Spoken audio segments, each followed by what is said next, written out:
బాడీలో ఉన్న ఫ్యాట్ అంతా ఒకటే కాదని మీకు తెలుసా? వెయిట్ లాస్ అవుతున్నారు, క్లోత్స్ కూడా లూజ్ అవుతున్నాయి, బట్ బాడీలో ఫ్యాట్ చూస్తే అలానే కనిపిస్తుంది. మీరు కూడా ఇదే సిచ్యువేషన్లో ఉన్నారా? First 5 types of body fat ఏంటో చెప్తాను. నెంబర్ 1 సబ్క్యూటేనియస్ ఫ్యాట్, ఇది స్కిన్ వెనుక ఉండే fat.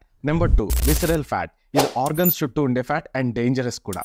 Number 3 essential body fat, ఇది body functioning and hormone functioning కి కావాల్సిన fat. Number 4 brown fat, temperature changes లో హీట్ ప్రొడ్యూస్ చేసి బాడీ టెంపరేచర్ మెయింటైన్ చేయడానికి హెల్ప్ అవుతుంది. నెంబర్ 5 వైట్ ఫ్యాట్, మన బాడీలో ఉండే మెయిన్ ఫ్యాట్ ఇదే అండ్ ఇది హార్మోన్ రెగ్యులేషన్, మెయిన్ గా హంగర్ అండ్ మెటబాలిజం కి ఇన్వాల్వ్ అవుతుంది. మనం వెయిట్ లాస్ అయినప్పుడు మన బాడీ ఫస్ట్ విసరల్ ఫ్యాట్ ని డ్రాప్ చేస్తుంది, ఎందుకంటే ఇది డేంజరస్ కాబట్టి. అండ్ దెన్ స్కిన్ వెనుకున్న ఫ్యాట్ సబ్క్యూటేనియస్ ఫ్యాట్ ని డ్రాప్ చేస్తుంది. అందుకే స్టార్టింగ్ లో మనం వెయిట్ లాస్ అయినా కూడా మనకి బాడీలో ఎక్కువ చేంజెస్ అనేవి కనిపించవు, బట్ కన్సిస్టెంట్ గా ఉండి గ్రాడ్యువల్లీ ఎక్కువ వెయిట్ డ్రాప్ అయినప్పుడు సబ్క్యూటేనియస్ ఫ్యాట్ కూడా డ్రాప్ అవడం వల్ల మనకి చేంజెస్ అనేవి కనిపించడం స్టార్ట్ అవుతుంది. ఇలాంటి simple weight loss tips and information కోసం ఈ అకౌంట్ ని ఇప్పుడే ఫాలో చేయండి.